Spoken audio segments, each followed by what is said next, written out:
Coach, your head coach, the head coach. Tell me about the transition and what it's been like so far. It's been a very smooth transition. It's been relatively fast-paced as well when I took over.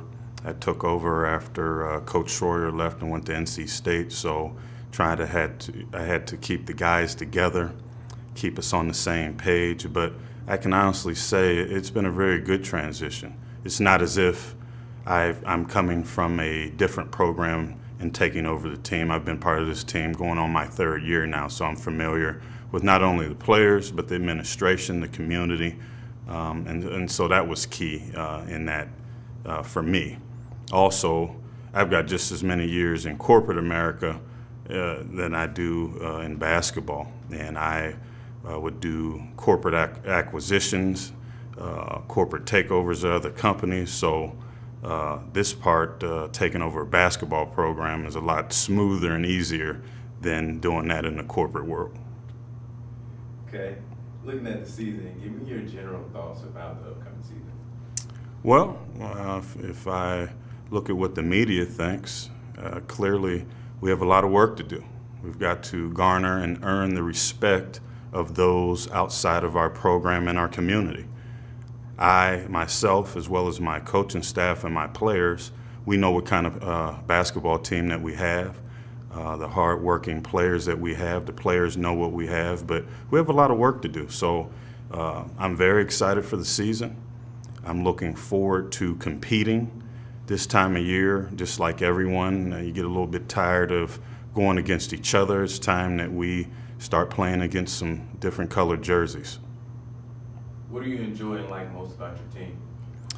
I think what I enjoy the most and like most about my team is our depth.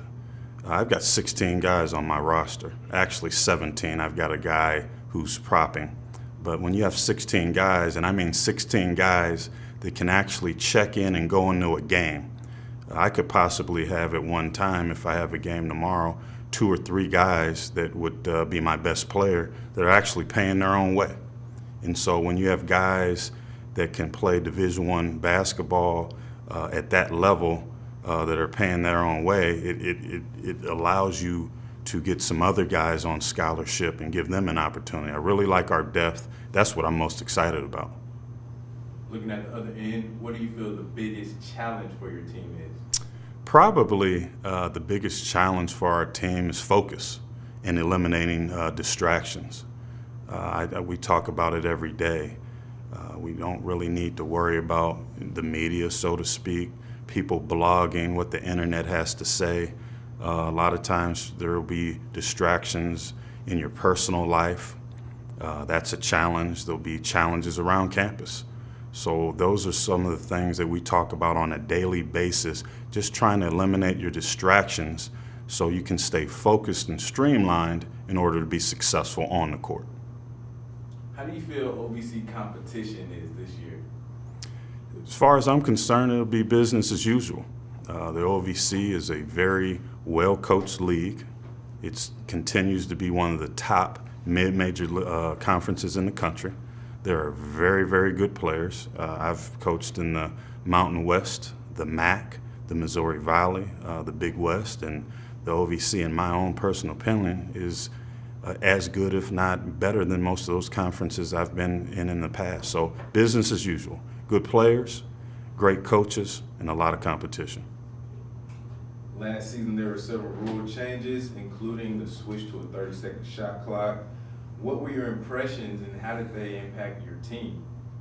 Well, the rules changes, you'll have some rules changes. They'll have more in one year than other years, but basketball is going to be basketball. Probably the biggest change, how it affected us from a preparation standpoint, I would say on the defensive end, the offensive end, because a lot of people took advantage of 5 less seconds on the clock and, threw up some junk defenses, some presses or some zone presses to take even more time off the clock. So when you got to half court, you only had X amount of seconds to actually run your offense. But all in all, at the end of the day, basketball is going to be basketball. I don't think 30 seconds on the clock is going to persuade anyone from wanting to play basketball, watching basketball, or being involved.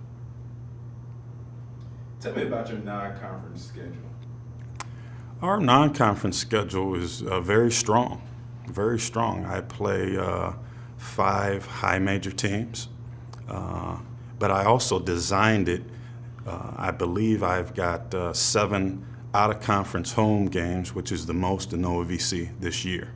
And I did that intentionally because prior to this year, the past 2 years, we've played just such a brutal out-of-conference schedule on the road with consecutive games on the road. I think last year at one point in time we had about 6 in a row on the road.